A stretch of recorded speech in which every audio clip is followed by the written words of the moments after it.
And we're live. Aaron, you introduce us this time. Hey everyone, this was supposed to be my episode, and my work laptop broke. So now it is Ian's episode because he had a PowerPoint ready and I did not. This is a presentation that has a lot of detail put into it that was already prepared for a random slideshow night with friends. And amongst presenting this, you, Ryan Sullivan, came up specifically of someone who would enjoy this and go, I know. I'll show him too. So awesome. Well, yeah. Let's get started.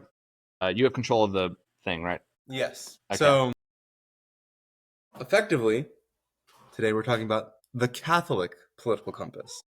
And the motivation of this was back whenever the conclave was going on and we were still wondering what the next pope would be like.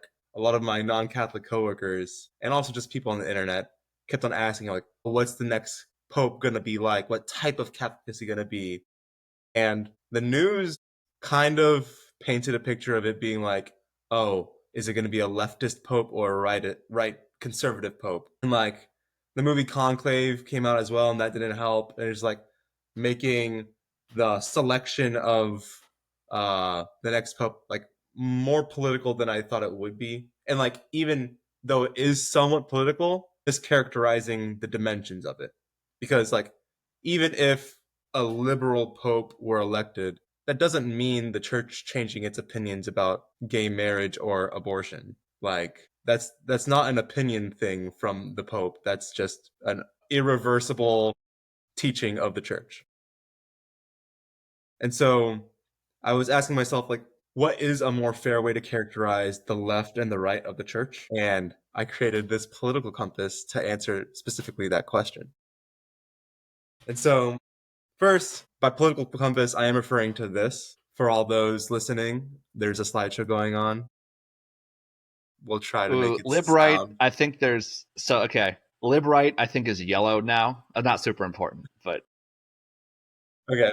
Well, now in my hardcore libertarian phase, it was a very strong disagreement because the purple lib-rights were like the weird, like, age of consent types, but the yellow lib-rights were the fun tax evasion ones. So Is there like some kind of actual like meaning to these colors, or is it just like arbitrary? I think the colors are arbitrary. Yeah. I'm guessing they said auth left is red because of communism. Yeah. And so effectively, to summarize the political compass, there's two axes, one being economic policy, being either authoritarian or libertarian, and then social policy being either left or right. Switch them. Sorry. I hate to step on you. The left-right is the economic policy. Okay. Wait. Yeah. Sorry. Okay. Yeah. Yes, I got that flipped up then. So libertarian. Wait. I thought libertarian is like free market stuff. Well, there are left-wing and right-wing libertarians. When we say libertarian in America, we mean like hardcore, like capitalist types. Okay. But there are some like leftists, like socialist types, who identify themselves as libertarian leftists, which is sort of anarchism type stuff. Mm-hmm. Wait, okay, so authoritarian, libertarian is social, and left and right is economic. Oh, I got you. Okay. So if you overlay Ian's triangle on the z-axis of this photo, then we come up Probably with it works. Yes. Square triangular prism, and then we've got something going, apparently. Right. And you're going to have to update this after we get through with this, but yeah, break out some like coding program and yeah.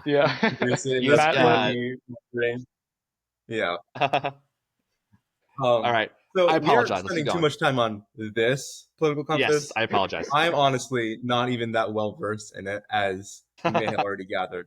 But this is an example of what we're shooting for, of some way of graphically displaying the different camps that people can fall into regarding what they want with policy. But rather than governmental policy, we're talking about church policies now.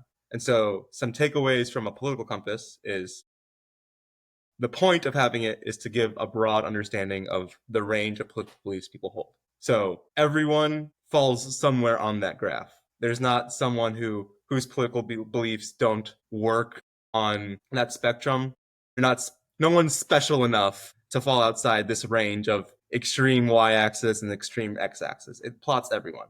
And then also, another thing to take into account is the extremes are almost always terrible. So, like Ryan was saying, the top left is communism, for example. And then the other corners are things like anarchism, fascism, and also threw in wokeism as well.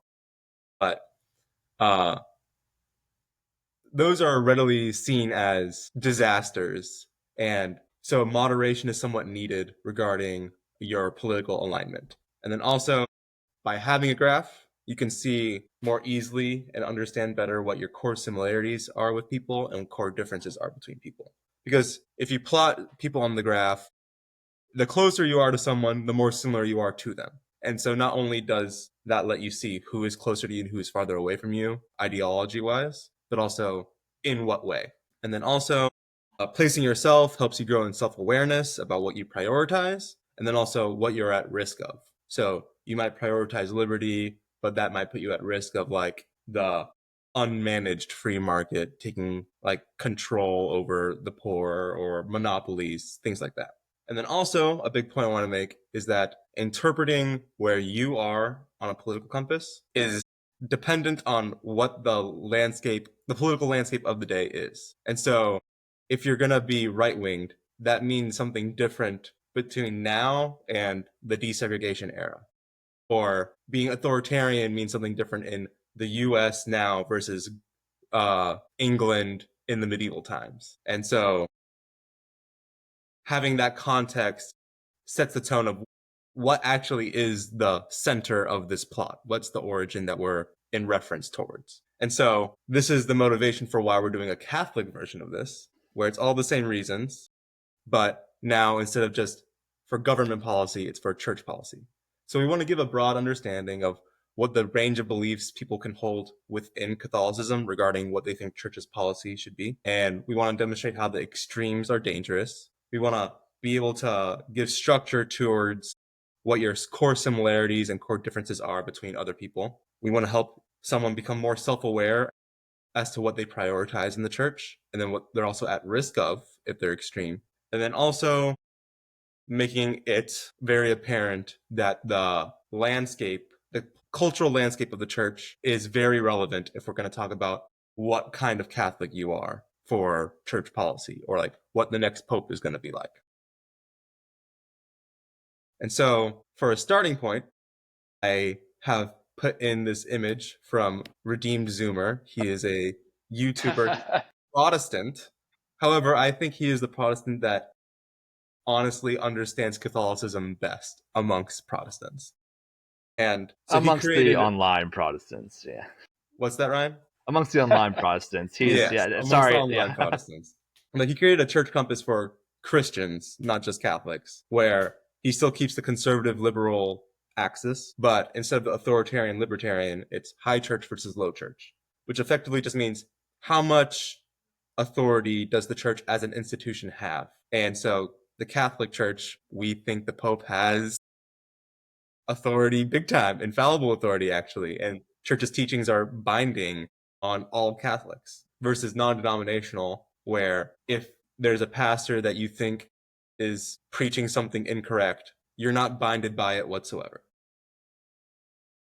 And so if we're gonna there's got to be some kind of like liturgical like or like traditional part baked into that too, because otherwise you would think that Catholics and Orthodox would be flipped, since Orthodox still don't have one like central authoritarian figure. All right. Yeah. Oh yeah, Orthodox. Yeah. Sorry. It is also like a degree of traditionalism is associated with high church, and Orthodox do have more of a appeal emphasis towards on tradition, right? Because yeah, we have we believe in a living active magisterium today to interpret said tradition, but they don't have that to the extent that we do. So they have to see tradition as more like set in place, fixed. Yeah, that makes sense. And so we could use this as our starting place for creating a Catholic church compass, which just zooming in on that yellow Catholic section, that would change the center to be very high church and more conservative than liberal. However, that doesn't make sense to keep the high church, low church axis, because if you're Catholic, that determines how much authority you think the church has. Right. It's not If you're Catholic, you're highest church possible by default, pretty much. It's not right? opinion. It's not anything like that. So it doesn't make sense to still use that as an axis for a new compass that we're creating. So, well, let's think about creating something new instead. But first, let's set some goals for what would actually make a good Catholic compass. What are the marks of success in this scenario? And so if I'm going to define the political compass as a way to visualize and organize the full range of political opinions, then a Catholic political compass should show a full range of opinions about policies in the church, not doctrine or theology. So this isn't like supposed to be a, well, how loose are you with your theology or how strict are you with your theology? It's more so about what the government aspect of the church is doing. And that's why the Pope is relevant in the conversation. And then also, we want to see how those opinions are like in relation to each other. Ideally, we want to create a classification system, like how there are 4 quadrants in that previous political compass that gives you a classification system for like how can we group different political ideologies. And then we also want to like specify strengths and weaknesses for each of those groups. We don't want to overrepresent or underrepresent anyone, and we only want to actually focus on opinions that are actually inside the church. We're not going to be wasting time on opinions that are held by like Protestant dissenters because they aren't Catholics. They shouldn't be included on well, their beliefs aren't Catholic, yeah.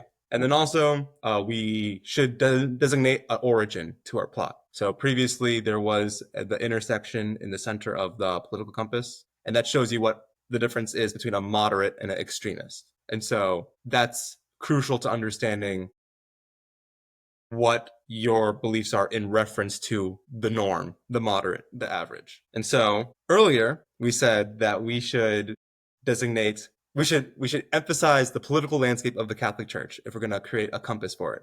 In the same way, we should emphasize the political landscape of today if we're going to use the political compass. And so here's a quote from a saint in the church's history that is talking about the political landscape of the Catholic Church during his time. And so this can be a quick little guessing game. When do you guys think this was said, and who do you think said it?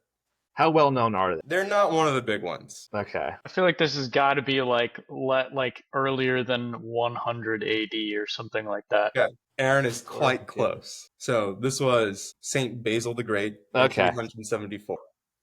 And this was... I wouldn't call that very close. I'm sorry. Yeah, okay, fine. But this was very early in the church's history. Yeah, he's still had a it was following the Council of Nicaea.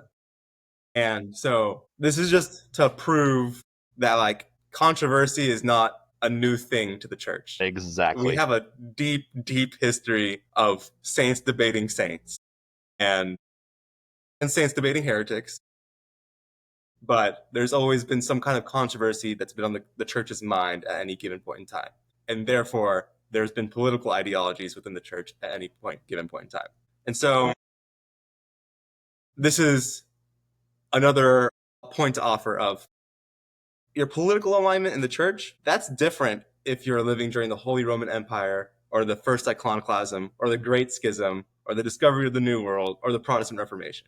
Those periods of church history, there were big questions on the church's mind that were all very different from each other.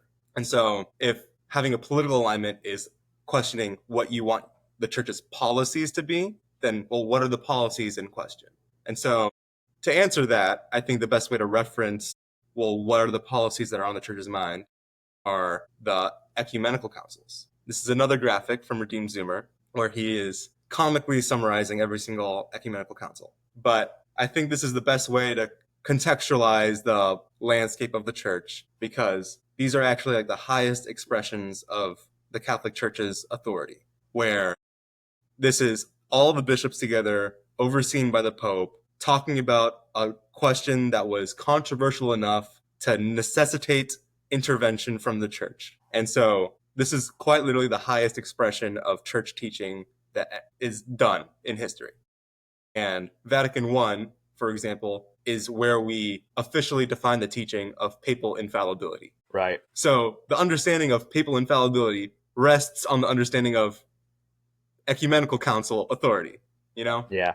I think the note, right, is that the fact that a teaching was not dogmatized until a certain year doesn't mean it was invented in that year, right? Yes. I gave a presentation on the papacy at one of the local churches here. This is a big thing I brought up because, yeah, papal infallibility is a relatively new dogma, but that doesn't mean that it wasn't there the whole time. It means that's like when the controversy was about it. And when there's a controversy, the church has to step in and speak on it. And that's what these are, essentially. Yes. And yeah, that doctrinal development is not a on-off kind of thing, but understanding more and more about doctrine unravels in the church. And that's also why most of these councils use vague language, because they are intentionally as specific as they can confidently be, and not adding more specificity to that, because that's a poor way to exercise authority, I think. Right. And so if we're going to talk about today, we should be referencing the most recent ecumenical council, which is Vatican II. And so this is a quote from Pope St. John the 23rd. He is the pope who started the council. And effectively, he says exactly what we're trying to ask. He says, what is the problem that's on the church's mind? What are policies supposed to be directed towards right now? And to summarize his statement, it's the big question on the church's mind is how can we successfully bring the fullness of the church into the modern world? And so there's those two big necessities: having the full church, but still bringing it into the modern world. Because we are supposed to be in the world, not of the world. And if the church is not like relevant at all to the rest of society, then we are not doing a good job at the mission that is the church. And so every single policy reform following Vatican II, I think, should be understood in the light of that question. Every change the church makes should either be geared towards bringing more fullness to the church or bring that fullness into the modern world and translating it into a more modern accessibility. And so that's the motivation for the church's reforms of liturgy, or reforming relations with non-Catholic religions, or creating the catechism, or creating RCIA, or ending the censorship of books. This was one that I did not know for a while, but if you read The Count of Monte Cristo, you had broken church teaching up until Vatican II rolled up. So if you were in high school, this is one of the famous books that we're asked to read. Another one That's is the thing to ask by Voltaire. Ask your grandparents, I think, right? Right? And so I've read some of the books on that list, and Oh yeah. You wouldn't know. You wouldn't know that this is something that you would go to confession for afterwards. But ending that censorship is promoting more so letting the church be more evangelizing in nature for the modern world. But we also have things that you might have heard before, like defining the Eucharist as the source and summit of the Christian life, and like re-emphasizing that that's the point, or calling Catholics to higher biblical scholarship, where, yeah, scripture is something that's really important, and it's embarrassing how frequent it is for a Catholic to go his whole life without actually reading the Bible. Right. I think also all the scripture scholarship of the time was like dominated by all like the skeptics who were saying like, oh, actually, we don't know what the Bible said about anything at all. Yeah.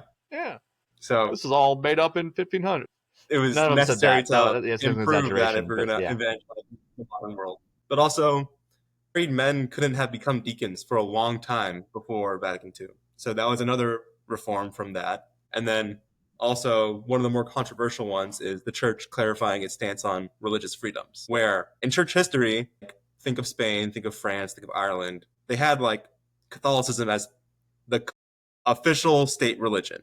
But now the Catholic Church comes to the defense of, no, religious liberty is actually really important and something to maintain. It's not we should be wishful for a return towards forcing Catholicism onto all people. And so that's something that JP2 phrases as the church always proposes instead of imposes. And then also another big point made by Vatican II is to reject two-tier spirituality, where previously nuns and priests were seen to have a higher call than lay people. But that's, while that was a cultural understanding of the church, that was never official teaching of the church. And so they really clarified in Vatican II of, no, that's not the case. That won't ever be the case. Everyone is called to the highest degree of holiness. And so these are all a fair amount of changes that happened in the church, literally like 60 years ago or so. And it's still like relatively recent in history. And any policy that the church creates, if you're going to talk about your political alignment, it should be in reference towards, are we doing a good job at this goal or not? And so with that question as the context, how should we define liberalism and conservatism in the context of the church? And so if you ask like Google, what's liberalism versus conservatism, it would say that liberalism is the pursuit of change, conservatism is the pursuit of tradition. But that really doesn't that's not an even like dynamic if we're talking about this in the context of Catholicism, because sacred tradition is literally like one of the huge points of our faith. So like pursuit of tradition is something that every single Catholic's supposed to cherish. But also, the church is not a democracy, and it's not a majority rules kind of thing. If everyone collectively says we should have this pursuit of change, that doesn't mean that the bishops and the Pope are going to agree. Reform happens from the top down, not from the down to the up. And so a liberal Catholic would not necessarily try to invent new teachings because they're not in a position of authority. It's a matter of trying to receive the reforms that already exist within the church. And so here is how we should frame liberalism versus conservatism instead, if we're doing this in the Catholic context, where liberal Catholicism has a greater emphasis on embracing policy reforms that come from church authority. Meanwhile, conservative Catholicism emphasizes on embracing specifically non-sacred traditions from the church's history. So both should emphasize sacred tradition, but there is a different type of tradition that is associated with the trad Catholic, of the non-sacred traditions, which are still good, but are not binding. And so here's an excerpt from the Catechism that explains what I mean by that, where sacred tradition is stuff that is in the deposit of faith that we say comes from understanding from the apostles and is necessary for like understanding the gospel. Meanwhile, various disciplinary, liturgical, or devotional traditions, while still good, those are human-made, and they could be retained, modified, or abandoned at the magisterium say so. And so like an example of this from Vatican II is veils used to be required to be worn during Mass, or Catholics were all instructed to abstain from meat on all Fridays, not just Fridays during Lent. And those are two good practices that the church no longer holds as binding traditions anymore, where you can eat meat on Fridays, you should still fast in some regard, and women are not required to veil during Mass. And so now we have these two opposing forces, where like church reform and growth versus church tradition and like maintenance. And both can be great, but both can also be bad. And so here are some examples of church reforms in history that needed to be critiqued, that something was wrong, they should have been stopped. Things like the sale of indulgences, where this was a new policy that the church introduced into Catholicism that should have been stopped from the get-go, where, yeah, we have this understanding of purgatory. Okay, we need to be purified before we go to heaven, and acts of virtue and acts of love are purifying in itself. And so if we do better acts of charity on this earth, then we'll be reducing our time in purgatory because we're sanctifying ourselves. And like the best act of charity is really just giving money to the church.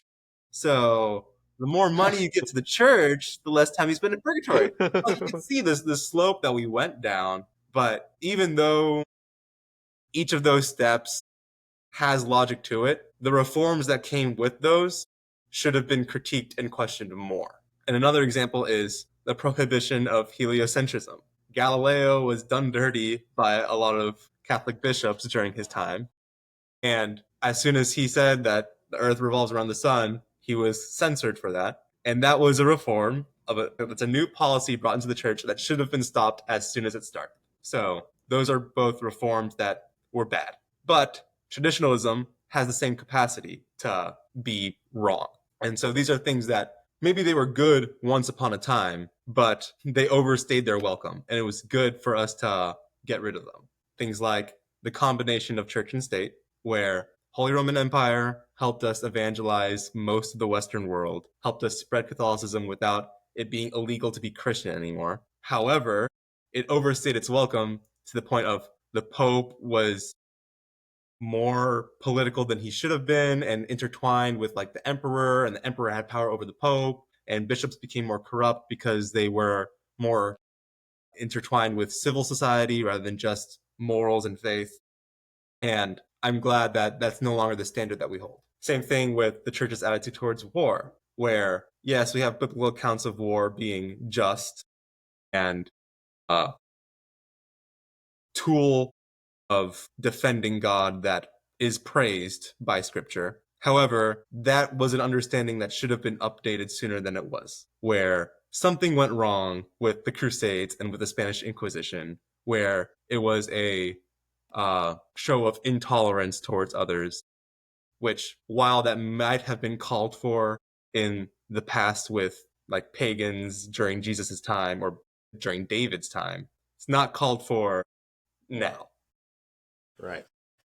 Let's come back to the spectrum. We have now talked about the left being associated with reform, but like from the top down, not just lay people generated reform. And the right is associated with non-sacred tradition, which is still good oftentimes, but can be bad. Both have great potential for good, both have potential for bad as well.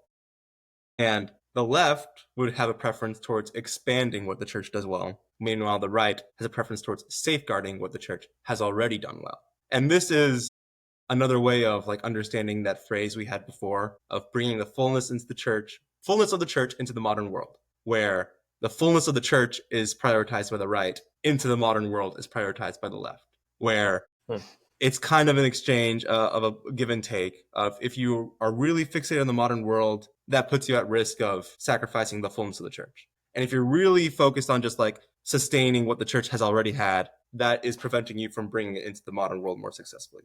And we need both. So do you think that people are called to be more on one side than the other, or do you think people are called to all be a healthy medium? I'll talk about this more later in the slideshow, but I will present each political ideology or each stance as not superior to others. However, two caveats to that.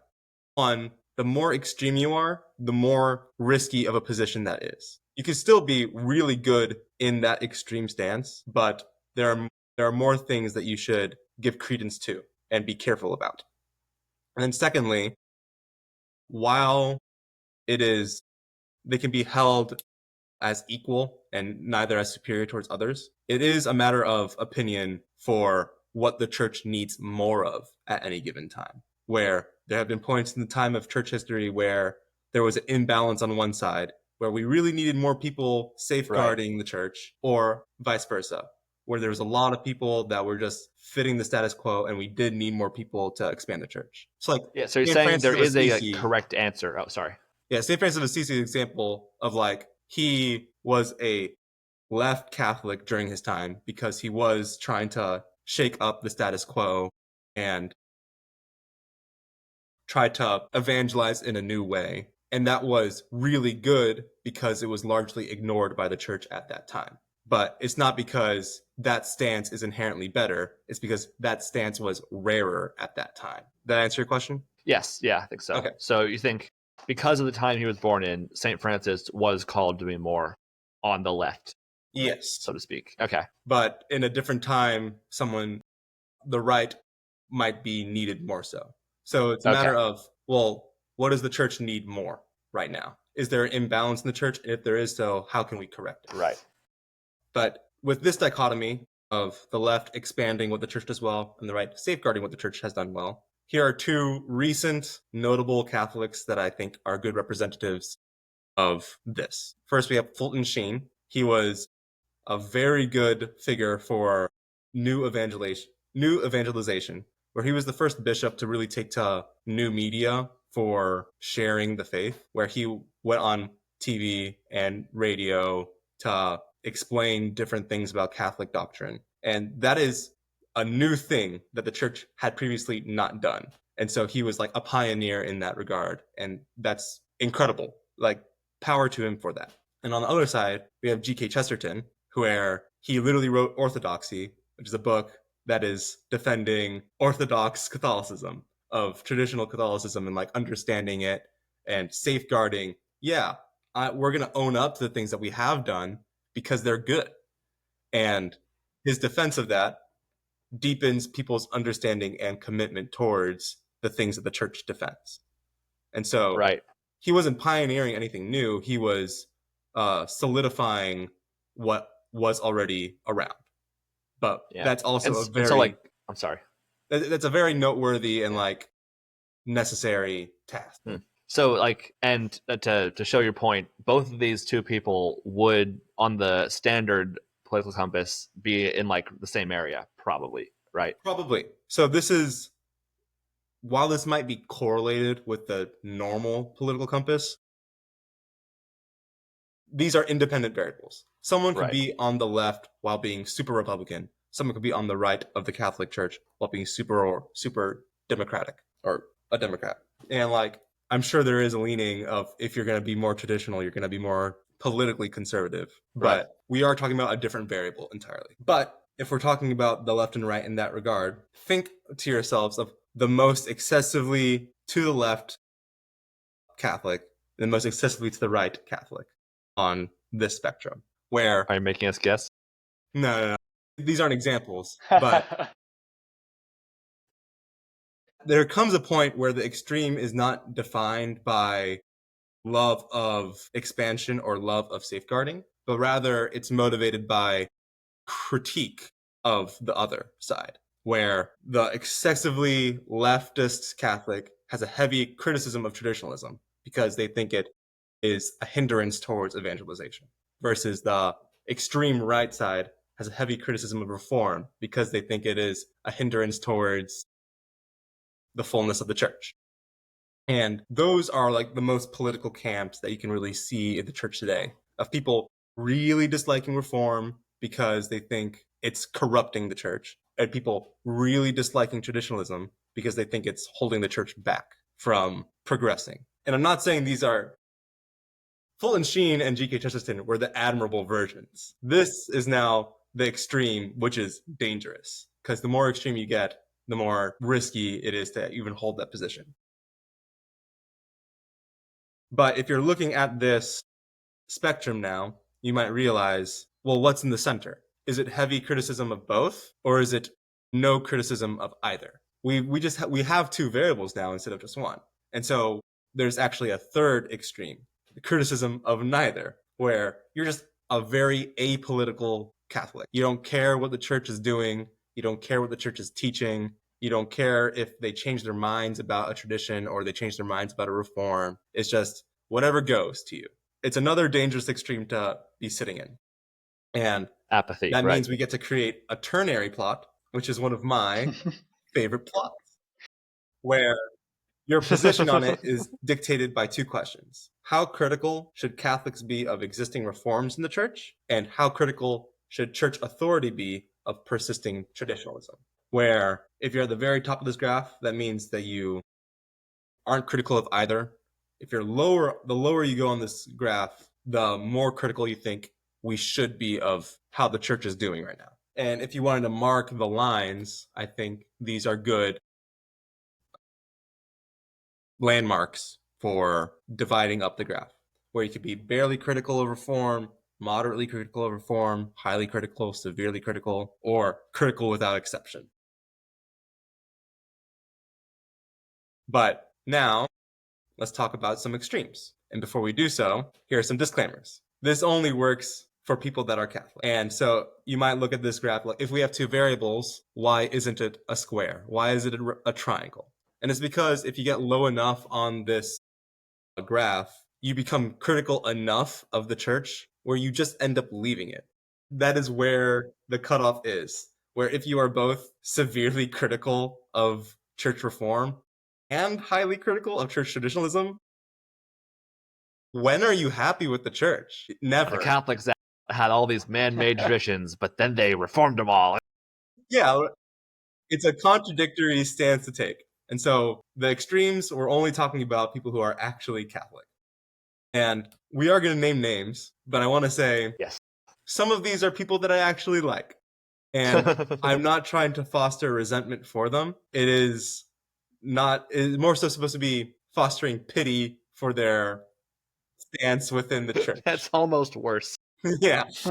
But their incorrectness should not make us bitter. It should make us want better for them.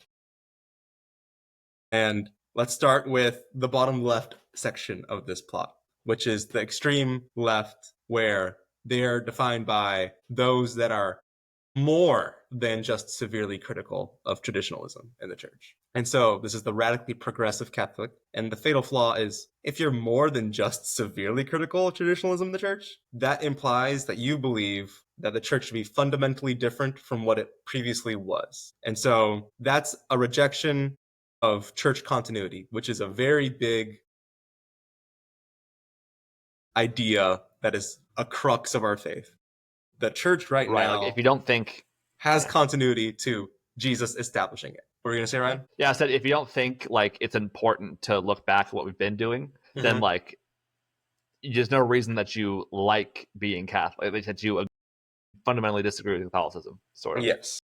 Yeah, so it seems like people in this camp, they have like their more like political, ideological preferences, and they try to use the church as a tool to advance those. Do you agree with that? I would. But they could still be calling themselves Catholic. So these are the Catholics that are, I'm Catholic, but I think the church is wrong got this part wrong, which is like, we still count them as Catholics. They still have all the sacraments of initiation. It's just by being in this section of the graph, you are necessarily living in sin.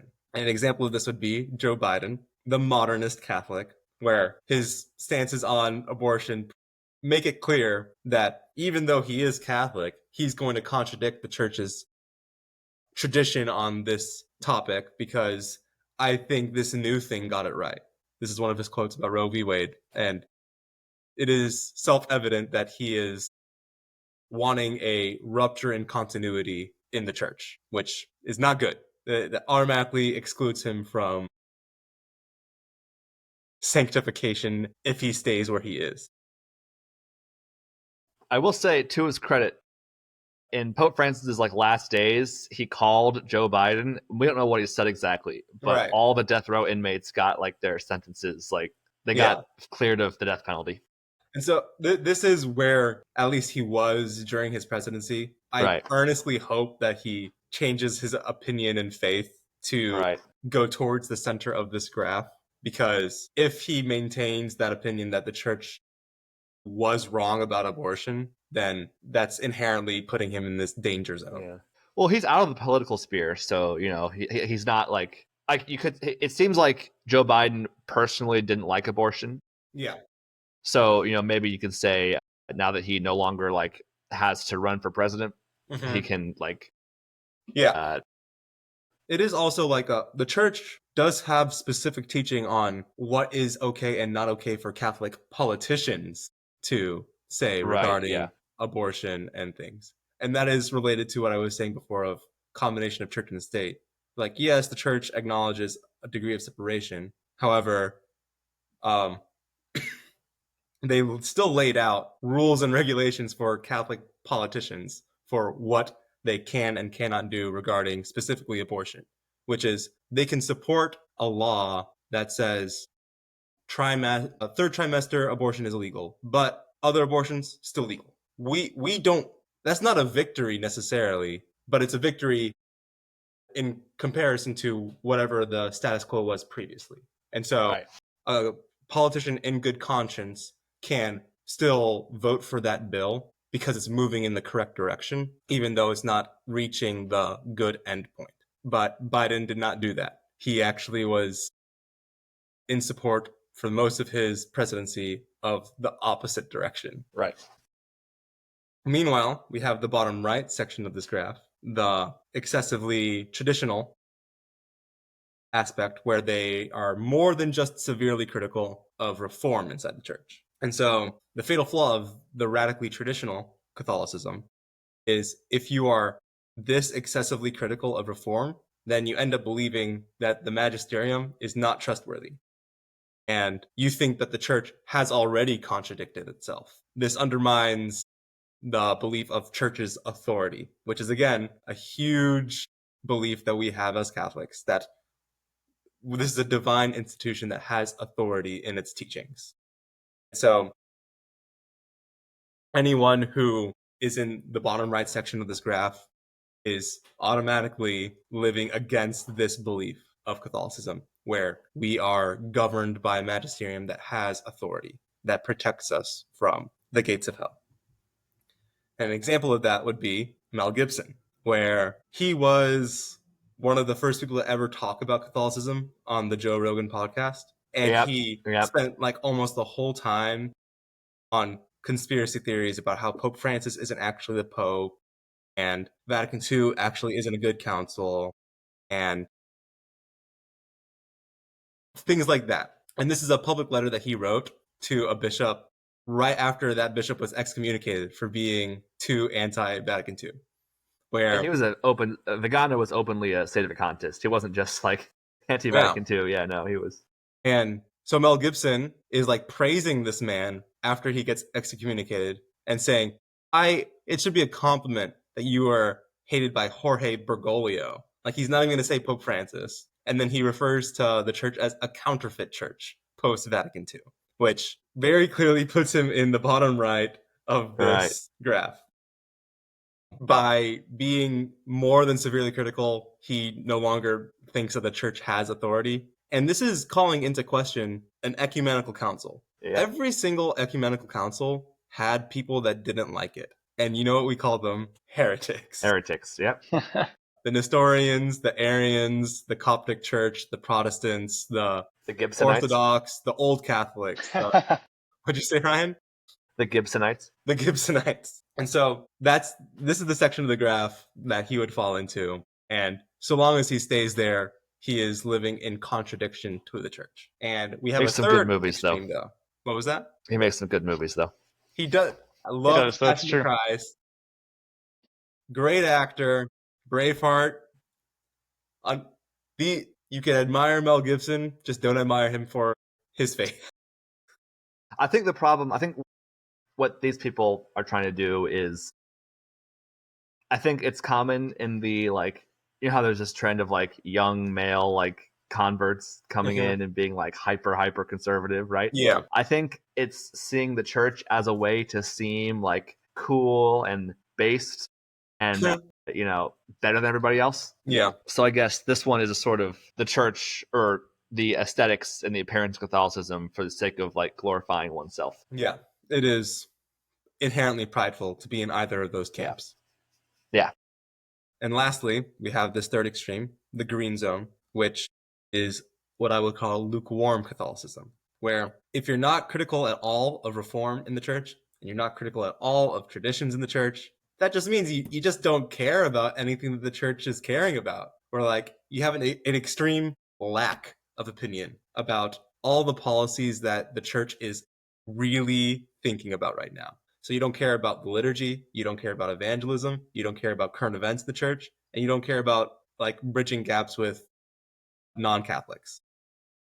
Or maybe you do care, but you just don't think that whatever decision the church makes actually impacts your life, which is a different type of like uninvolvement that is still sin. Where like, I'm not really a participator in this whole church government thing. Like, no, like it is a mystical body of Christ that any decision that is made from the top, you should be invested in at least a little bit. Tom Brady is my example for this kind of Catholic. He is the cultural Catholic. Great football player, not that admirable faith-wise. Where he was born and raised in the church, he is Catholic. He is relatively unbiased on the left or right, so that's why he is in the center. He got married in the church to a witch, but he still baptized his children within the church too. So he's still Catholic, but he credits his success in football to the New Age rituals his wife made him do. Did he really, or he just like, I mean, if it works, Yep. Interview, he thinks not his wife and not God, but the special stones his wife gave Okay. him.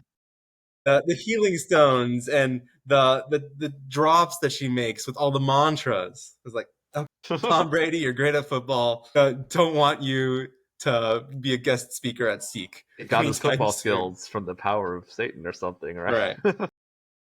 I did not know any of this. That's crazy. He is now divorced from that woman. Yeah. So I hope he is not going to remain in this position. However, these are 3 examples of very famous people that are Catholic. However, their position on the Catholic political compass puts them in sin.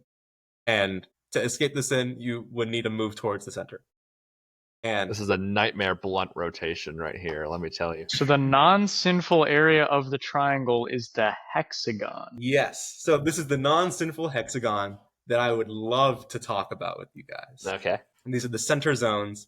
But again, some disclaimers. This is what I already said to Ryan, where none of these 6 areas are better than the others. Some might be more needed than the others, given the certain time of the church. And the edges are going to be riskier than the center, but none are necessarily better. Okay. And so a quick guide to the compass directions. We have left and right. Left is having a preference for expanding what the church does well. Right is a preference for safeguarding what the church already does well. But this is independent from a liberal or conservative on the normal political spectrum. And then upper and lower, the higher you are, that means that you have less criticism to offer about Catholicism. The lower you are, the more criticism you have to offer about Catholicism.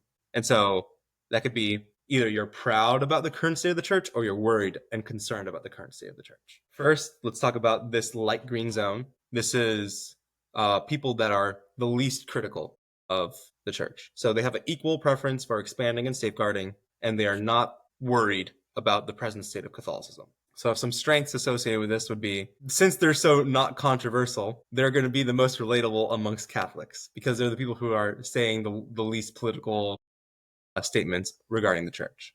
And then also, they're going to be most secure and trusting of the church's well-being, where even if scandals happen, they'll be unthreatened because they know that ultimately it'll be fine. However, a weakness would be they're the least likely to speak on how the church needs improvement. And so there's a degree of passiveness that would be associated with this. However, someone that I think is admirable while being in this position because he overcomes this weakness well is Father Mike Schmitz, where you can look up, like, he's been on Pints of Aquinas, for example, and he's been asked multiple questions about, how do you feel about like the traditional Latin Mass? Or what do you think about whatever this priest said that was controversial? And he gives very nuanced answers that dodge the controversy, where he does not make his ideology known because he does not critique members of the church or the church lightly. He's reserved in that regard. And that's why I would put him in that green upper zone. We have the cyan zone, where there is a preference for expanding the church, but that preference is primarily because they welcome reform, as opposed to unhappy about traditionalism. And since they're in the upper section, these are people who are less concerned about the present state of Catholicism. So they're still optimistic about it. So some strengths would be these people are most able to relate to non-Catholics because they are expanding the church. They have a charism of evangelization, but they still do like traditionalism. So these are going to be the people who introduce non-Catholics to traditional Catholicism. And they're also like the people on like the front lines pioneering any new guidance from the church's magisterium. However, a weakness in that is they're most vulnerable to accepting an inadequate or flawed implementation of church reform. Or like immediately following Vatican II, there were some liturgical abuses that shouldn't be repeated. But that was because people embraced the novelty of the new Mass incorrectly. And so there's some dangers associated with this extreme as well. But someone who I think is careful enough to still be admirable in this position is Father Casey Cole from Breaking in the Habit. He does talk about church politics, so that's why he is still more political than that green zone. However, the majority of his content is about evangelization, evangelizing the secular modern world. But any reform that the church really speaks of, he is earnestly welcoming of that, not in a political manner, but just in a trusting and enthusiastic manner. We have this other blue zone where they also have a preference for expanding the church. However, this is primarily due to their criticism of traditionalism rather than. So if you look at the graph, they're on the left because they're low and are criticizing traditionalism rather because they're Right. less critical of reform. But they're very opinionated, right? Yeah. So these are people who a gift is they're able to better offer sympathy and compassion to people who have been scandalized by the church. Those people exist, and oftentimes it's stacking hurt on hurt if they meet a Catholic who is unapologetic about things that the church has done. So there's some courage and bravery associated with this of like, yeah, we have to admit when the church has misstepped and hurt people. And that might sound like we're almost like in the opposition camp, but like so long as you're still trusting in the church, you're not actually going to be in that camp. You're just inviting people in by like validating their hurt. And also, these are the people who would be best able to integrate or refine the spiritual disciplines of the church that were previously absent. And what I mean by that is, since they are critical of traditionalism, they are the ones to really get to a point that was missed by let's say a dormant tradition where they will more quickly realize where we've gone wrong, what we need to do better. But a weakness is if you're going to bend traditionalism that much, you're in danger of leading uninformed people away from well-defined doctrine. And I think an example of this, who is still a man that I really admire, however, the media really did him dirty, is Pope Francis, where he was very admired amongst the secular culture for like handling, like actually taking responsibility for different church scandals. And he did say things with new kindness that did reach new ears. However, it was really repeatable of how frequently there'd be some headline about Pope Francis says blank, and people are just like wildly misunderstanding something that he meant because he wasn't clear enough when he was saying it. Purple zone would be on the very bottom, so they are still in the center, left and right. They have an equal preference for both expanding and safeguarding the church. However, instead of being like optimistic and proud of the current state of Catholicism, they are more concerned about the present state of Catholicism. So the strength of this is, if you think about it, these are the actual like politically natured people that actually are able to correct the extreme left and extreme right of the church. Because the bottom left does not like hearing criticism from the bottom right, and the bottom right does not like hearing criticism from the bottom left. And the upper half doesn't criticize at all. And so these are the people who would be most capable of correcting those who have erred to excessive leniency or stringency. And they're also most capable of framing problems facing the church without bias, because they are thinking about the problems. That's why they're in the lower half. However, they're not going to unnecessarily bias themselves in one direction or the other. However, a weakness of this is if you're always thinking about the problems in the church, you're not recognizing when the church is doing a good job at something. And that is, we're supposed to take joy in our successes. We're not supposed to have doom and gloom all the time. While we should like try to correct ourselves, there is a big necessity of having hope and faith and love. And someone that I'm going to call out for this is Bishop Barron, where he does get political. However, he doesn't let that frequent talk of church problems bring down his demeanor or excitement for talking about Catholicism. He still presents the church in a positive light while talking about the problems of the culture. And that's why he is that admirable person in the purple zone. I was thinking that, yeah. The red zone is someone who prefers safeguarding the church over expanding the church. But this is because they criticize reform, not because they are happy about traditionalism. And so they're also in the lower half because they're more concerned rather than less concerned about present day Catholicism. Some strengths would be they're most able to identify when reform has gone wrong. Previously, we've said the bottom left was they can identify when traditionalism has gone wrong. These are the people who would say when reform has gone wrong or strayed away from its intended purpose. And they're also, because of that, the sources of revival for traditionalism in the church, where, hey, this was a bad mistake direction that we took with reform. Let's re-embrace this. Some weaknesses, though, is since they're close to that bottom right area around Mel Gibson, these are the people who are most likely to cast unnecessary suspicion and distrust for church leaders, where if you are known for criticizing reform, that means you're also criticizing decisions made by authority in the church. So that's the risk associated with this. But I think a good example of someone who does this but doesn't cross that line is Matt Fradd, where his podcast is very political in nature regarding the church. However, even whenever he talked about Pope Francis or different priests that he's upset with, he didn't put them in a position of, so we should schism off from them. Like, no, he still was obedient to the Pope despite disagreeing with him on frequent occasion.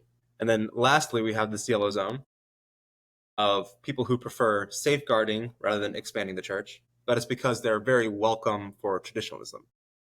And they're less concerned about the present state of Catholicism. So some strengths is these are the people who have the least problem with traditionalism. Therefore, they're most capable of coming to the defense of the church for any positions or traditions it has held throughout history.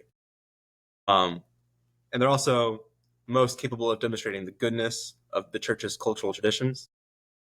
I think it's fair to characterize this as really good cradle Catholics because they were raised in the culture of Catholicism but fell in love with it in a good way. Hey, here's why we care about the rosary. Here's why we care about fasting on Fridays. Here's why we care about XYZ obscure thing to other Christians, but very predominant thing to Catholics.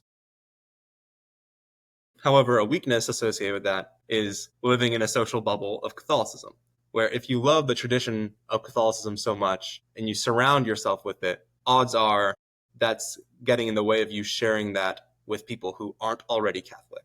But someone who does a good job of avoiding this weakness is Trent Horn, where, yes, he has this love for the Catholic faith. However, he uses that in a platform to evangelize non-Catholics. So we have these 6 guys.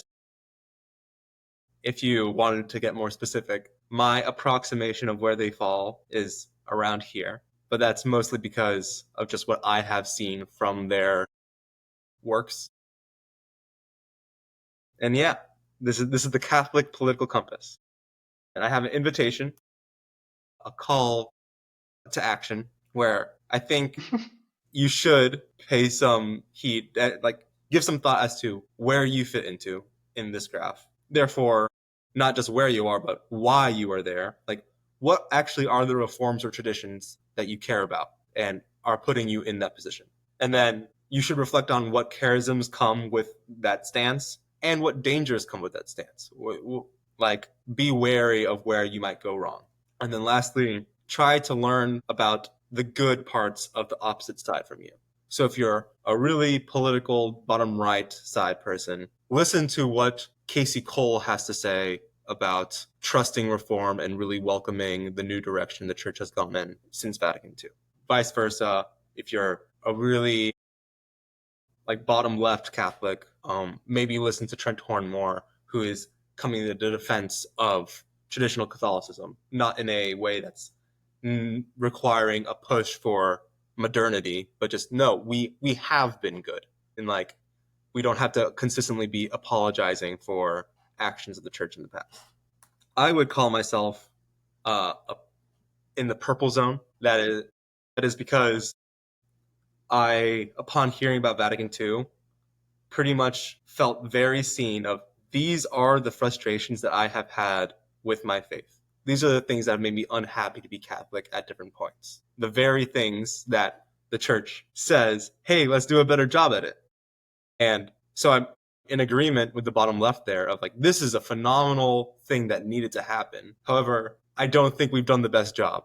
And we're not a done deal in that regard, in my opinion, where some things have gone too far, some things have not gone far enough. And that's what would bring me into the center area, where not all liturgical reform that happened from Vatican II was good liturgical reform. I'm not calling for a return to the traditional Latin Mass, but I was unhappy to hear that like Pope Francis restricted the Latin Mass more than Pope Benedict did, for example. So those would be a traditionalism critique I would have and a reform critique I would have. Interesting. Okay, so I'm either in purple. I might be in blue. I think.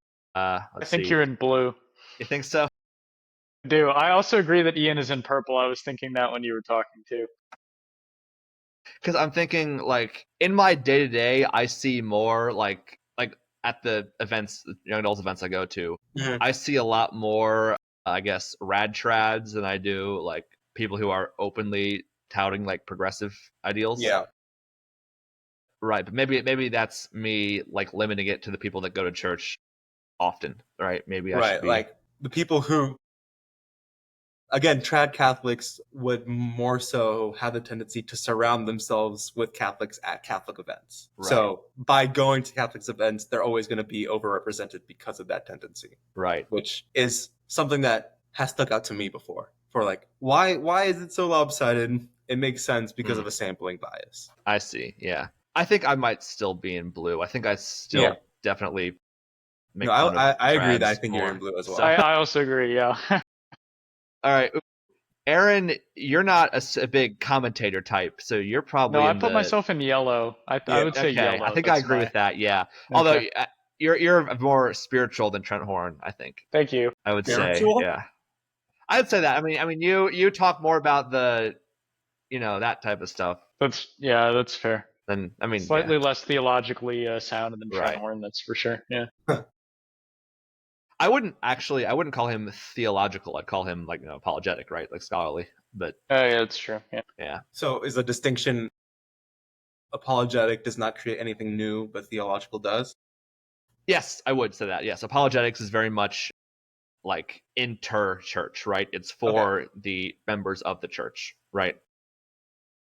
Like I've always said, I consider myself an apologist. However, whatever threshold you need to meet, right? But I always have to like remind myself that evangelization is more important than apologetics. Yeah. So yeah, that's what I'd say to that. And so I do like this. I also want to create a new one that is a compass, not for a political stance, but for a spirituality. And I see. There are some ideas floating around for that as well. But be interested in helping you out with that one. That sounds kind of fun. Yeah, hit me up. Yeah. Yeah. So I showed this to one of my friends at work as well, and he asked the question of, can you see my mouse moving around on the screen? Yes. Yeah. He asked, what is an example of someone here, and what is an example of someone here? So they're like not critical at all of one side. Literally will never speak out against reform, or will literally never speak out against traditionalism. However, they're not put in a danger zone because they're appropriately like responsive towards the other. My answer is a real honest, kind-hearted grandma or grandpa who grew up in a really traditional church, and like they weren't like happy about the reforms, like of the mass changing languages and whatnot, but they weren't like too upset about it. It's just Mother Angelica.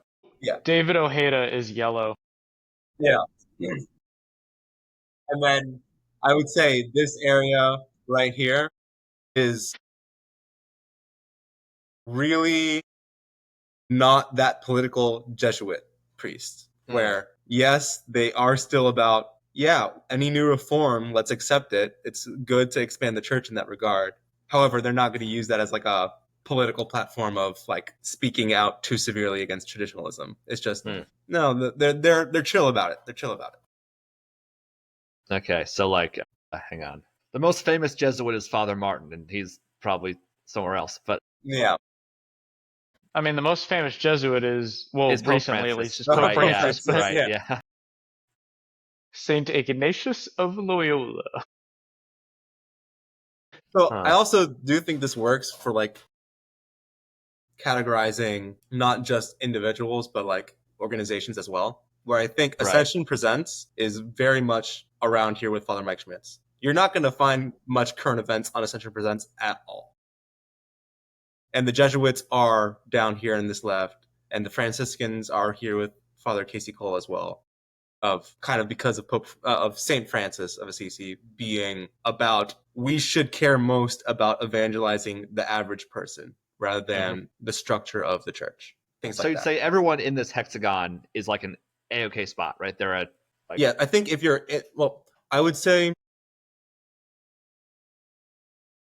both mortal sin and sanctification exists in each part of the hexagon. okay, exactly. And the farther out you go, the more risky or more intentional you need to be in order to still be virtuous in that regard. But you're not going to be virtuous just by being in the hexagon itself.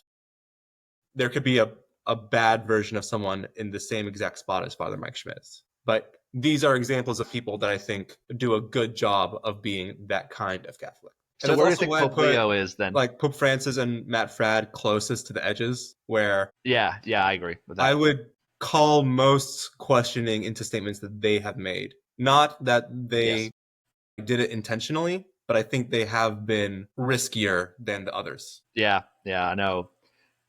Shoot, Brad has said some things where it's like, shoot, I don't want to bear false witness here. I remember him like wondering one time, like, how would we hypothetically depose of a bad pope or something if the My gosh. time came? Yeah, so it's like he wasn't saying about Pope Francis. He made sure to specify, but like, yeah. So I'm like, that's a weird thing to say. I am also curious as to where Pope Leo would fall in this. I think he's in Cyan, if I were to guess.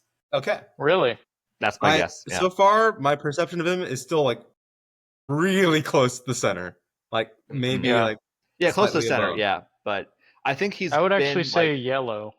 yellow. Would be my guess. Okay. Yeah, like somewhere like a little bit closer to the middle than Trent Horn.